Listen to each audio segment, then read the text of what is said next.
श्री शिवलीलामृत कथासार अध्याय 10 शारदाख्यान. श्री गणेशाय नमः. हे शंभू महादेवा, तुझा जय जयकार असो. तू क्रोधरूपी अभ्र नष्ट करणारा प्रभंजन आहेस. तू मदरूपी अंधार दूर करणारा सूर्य आहेस. तू सुहास्यवदना, तू आनंदाचा सागर आहेस. तू दयानिधी आहेस. तू ब्रह्मानंद आहेस. सूत सांगतात, अनर्थ देशात देवव्रत नावाचा एक विद्वान ब्राह्मण राहत असे. त्याची मुलगी शारदा ही अत्यंत सुंदर, सुशील व चतुर होती. देवव्रताने ती 12 वर्षाची असताना पद्मनाभ नावाच्या एका सुशिक्षित ब्राह्मणाशी तिचा विवाह लावून दिला. देवव्रताने आग्रह करून काही दिवस मुलीला व जावायला आपल्याकडे ठेवून घेतले.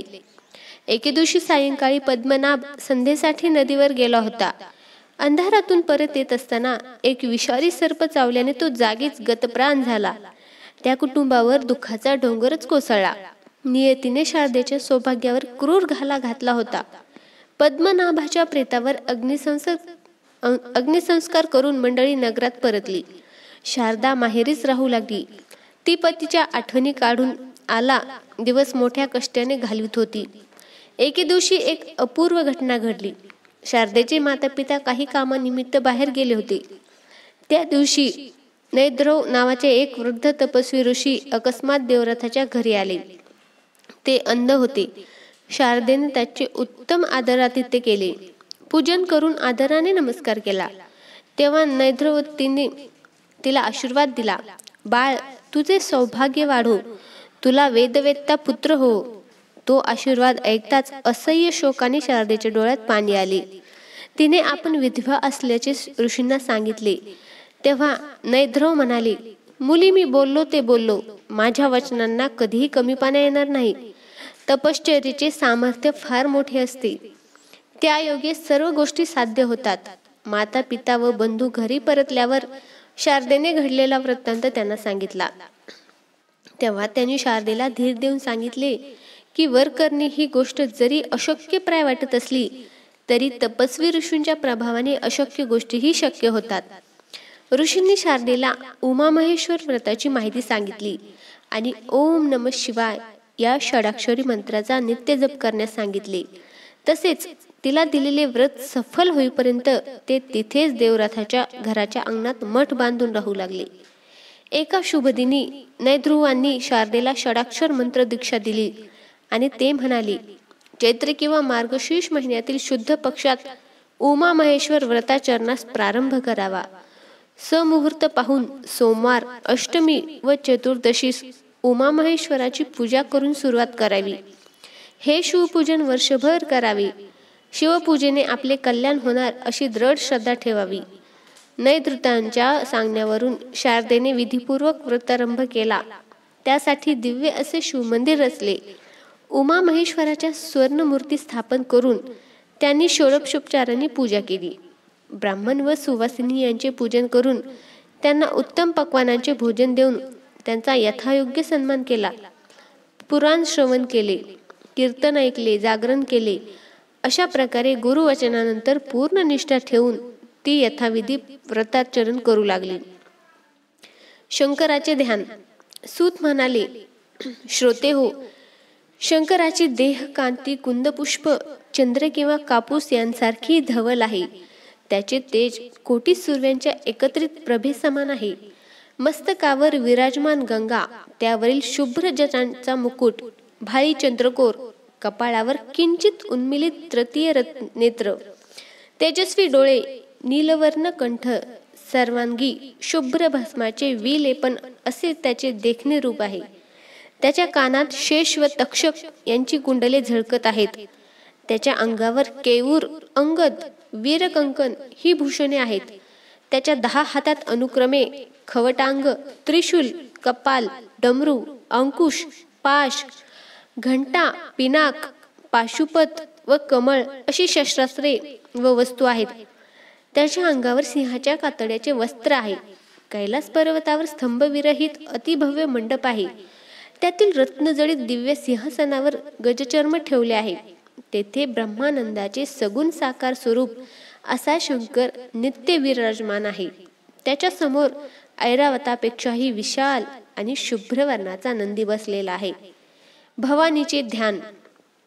सूत म्हणाले, श्रोते हो, शंकराच्या वामांगी विराजमान जगदंबा भगवती ही नितांत सुंदर, सडपातळ व कोमलांगी आहे.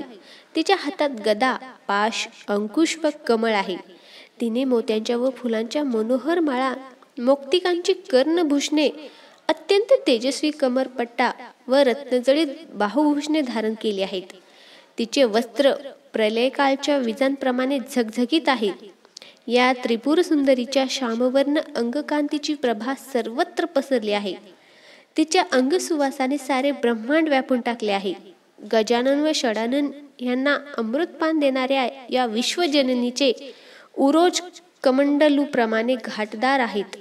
ही आदिमाता ब्रह्मा इंद्रादी देवतांना आपल्या गर्भात वात्सल्याने धारण करते. तिचे अद्वितीय स्वरूप पाहताना स्वतः शंकरही तटस्थ होतो. अक्षय सौभाग्याचे प्रतीक म्हणून तिने आपल्या हातात वज्रचुडे घातले आहेत. तिच्या 10 बोटातील 10 मुद्रिका म्हणजे तिच्या बंधूंनी विष्णूने घेतलेले दशावतारच होत. तिच्या पायातील नुपुरांचा मधुर ध्वनी ऐकून समाधिमग्न शंकर भानावर येतो. त्याचे नेत्र तिचा मुखचंद्रमा पाहून धन्य होतात. शारदा शंकर व पार्वतीचे हेच सगुण साकार दिव्य स्वरूप मन चक्षुसमोर आणून ध्यान करीत असे. अशा प्रकारे शारदेने वर्षभर व्रताचरण केले. नेत्रुवाणी तिच्याकडून यथाविधी उद्यापन करून घेतले. त्यावेळी तिने 1100 दाम्पत्याची पूजा करून त्यांना भोजन, वस्त्रालंकार व द्रव्यदक्षिणा घेऊन संतुष्ट केले. सायंकाळी जप, ध्यान व कीर्तन केले. मध्यरात्रीच्या समयास शारदा नैध्रुवांच्या जवळ बसून उमामहेश्वराचे चिंतन करीत असताना साक्षात माता भवानी तिथे प्रकट झाली. सर्वत्र विलक्षण तेज पसरले. मातेच्या कृपाप्रसादाने नैध्रुवांना दृष्टी आली. देवीच्या दर्शनाने नैध्रुव आणि शारदा यांना परमानंद होऊन दोघांनी तिला वंदन केले आणि तिचे अत्यंत प्रेमपूर्वक स्तवन केले. हे भवानी जगदंबे, तुझा जय जयकार असो. तू जगाच्या उत्पत्तीला कारण असणारी मूळ प्रकृती आहेस. चैतन्य रूपाने विलास करणारी माया आहेस. हे हेरंबजनी, तू वेदांनाही वंदनीय आहेस. तू कृपा केलीस तर जन्मांधाला दृष्टी, मुक्याला वाणी आणि मूर्खाला शहाणपण येते. हे आई, तुझे कर्तृत्व अगाध आहे. तू भक्तांचे पालन करतेस, मनाला नवा उत्साह व स्फूर्ती देतेस. तू संसार भय नष्ट करणारी आहेस. हे भवानी, तू त्रिभुवनाची जननी आहेस. तू त्रिविध दोषांचे व तापांचे हरण करणारी आहेस. जे परमभक्त त्रिकाळ तुझे ध्यान करतात ते जड, सूक्ष्म व कारण हे तिन्ही देह ओलांडून जातात. हे मृडानी, तू सर्व व्यापक, सर्व प्रकारे कल्याण करणारी व ऐश्वर्या देणारी आहेस. तुझा जय जयकार असो. ते भावपूर्ण स्तवन ऐकून देवी पार्वती प्रसन्न झाली. तिने शारदेला वरदान मागण्यास सांगितले. ऋषीने देवीला शारदेचे सर्व व्रत सांगून त्यांनी तिला दिलेला आशीर्वाद पूर्ण करावा अशी विनंती केली.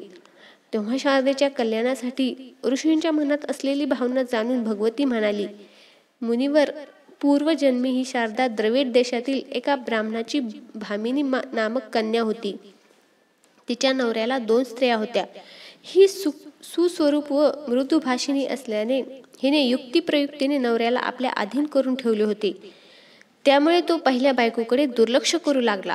तिच्या सासरच्या घराशेजारी एक व्यभिचारी मनुष्य राहत असे.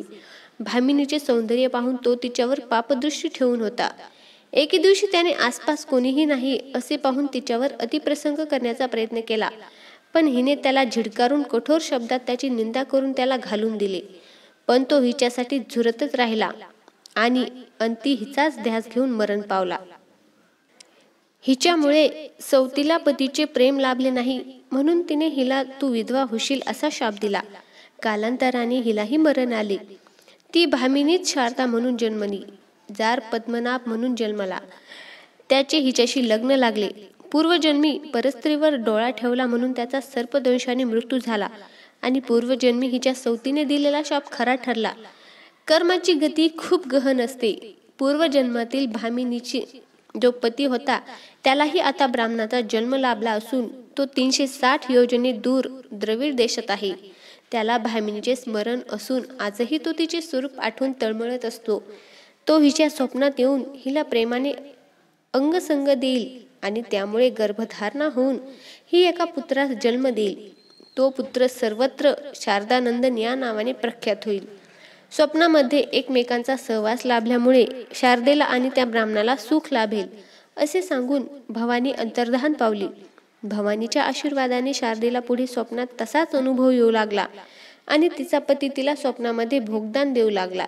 या संबंधातून शारदेला दिवस गेले, पण समाजातील लोक तिची निंदा करू लागले. शारदेने आणि तिच्या घरच्यांनी सर्वांना वस्तुस्थिती समजवण्याचा खूप प्रयत्न केला, पण व्यर्थ. लोक त्यावर विश्वास न ठेवता तिला दूषणे देऊ लागले. तोच आकाशवाणी झाली. शारदेला दोष देऊ नका, ती म्हणते तेच सत्य आहे. पण संतापलेल्या लोकांना ती आकाशवाणी ही कपटाचा खेळ वाटत होती.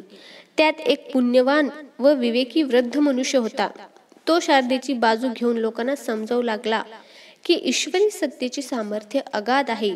ईश्वरी माया कोणतेही अघटित लीला घडू शकते. तो वृद्ध तळमळून सांगत होता. काही जाणते लोक त्याच्याशी सहमत होते, पण दुर्जन ऐकायला तयार नव्हते. ते शारदेची निंदा करून तिला अपमानित करत होते. तोच पुन्हा आकाशवाणी झाली. आता जो शारदेची निंदा करील तिला पापी व्यभिचारिणी म्हणेल. त्याची जीभ चिरली जाऊन तीत किडे पडतील. पण दुर्जनांनी ऐकले नाही. त्यांनी शारदेची निंदा करताच त्यांना आकाशवाणीची तात्काळ प्रचिती आली. निंदकाच्या जीवात चिरल्या जाऊन त्यातून किडे पडू लागले. लोकांच्या आश्चर्याला पारावर उरला नाही. शारदेला वंदन करून त्यांनी तिची क्षमा मागितली. लोकनिंदा थांबली. 9 मास पूर्ण होताच शारदेने एका पुत्राला जन्म दिला. लोक त्याला शारदानंदन म्हणू लागले. त्याने 4 वेद 6 पुराणांचा सखोल अभ्यास केला. त्याला विद्वानांमध्ये प्रतिष्ठा प्राप्त झाली. सर्वत्र त्याची कीर्ती होऊन त्याला मान सन्मान मिळू लागला. मातेप्रमाणे तोही परम शिवभक्त होता. एकदा शिवरात्रीच्या पर्वणी शारदा पुत्रासह गोकर्ण क्षेत्री गेली होती. द्रविड देशातील ब्राह्मण जो शारदेचा पूर्वजन्मीचा पती होता, तो शारदेला तिथे भेटला. एकमेकांना पाहून दोघांनाही मोठे आश्चर्य वाटले. शारदेला देवीने सांगितलेले वचन आठवले. देवी म्हणाली होती, मुली, गोकर्ण क्षेत्री तुझी व तुझ्या पतीची गाठभेट होईल. तेव्हा उमामहेश व्रताचे अर्धे पुण्य तू त्याला दे आणि तुमचा पुत्र त्याच्या स्वाधीन कर. त्याच्या सानिध्यात 4 महिने व्रतस्थ राहून त्याची सेवा कर. समागम करू नकोस, म्हणजे तू शिवलोकी जाशील. त्याप्रमाणे शिवरात्रीची यात्रा झाल्यावर शारदेने पतीला वंदन करून उमामहेश्वर व्रताचे अर्धे पुण्य त्याला संकल्पपूर्वक प्रदान केले. पुत्राला त्याच्याकडे सोपून त्याला प्रतिपाळ करण्यास सांगितले. मग तीही द्रविड देशात गेली. तिचा पुत्र शारदानंदन मातापित्यांची शिवपार्वती समजूनच सेवा करीत असे. महापंडित, सेवाभावी, कीर्तिवान आणि मातृपितृभक्त असा पुत्र लाभणे म्हणजे भूलोकीचे सर्वात मोठे भाग्य. शिव आणि भवानी यांच्या कृपाप्रसादाने शारदेला ते प्राप्त झाले. शारदेचा पतीही महातपस्वी आणि योगी होता. काही वर्षांनी तो निधन पावला. त्यावेळी शारदेनेही सहगमन केले आणि त्या दोघांना शिवलोकी स्थान मिळाले. फलश्रुती, या अध्यायाच्या पठनाने विवाहित निपुत्रिक दाम्पत्याला अपत्य प्राप्ती होईल. अध्याय सायंकाळी दाम्पत्याने सतत बरोबरच वाचावा. याचा 1 वर्ष पाठ करावा. ओम नमः शिवाय. ओम नमः शिवाय.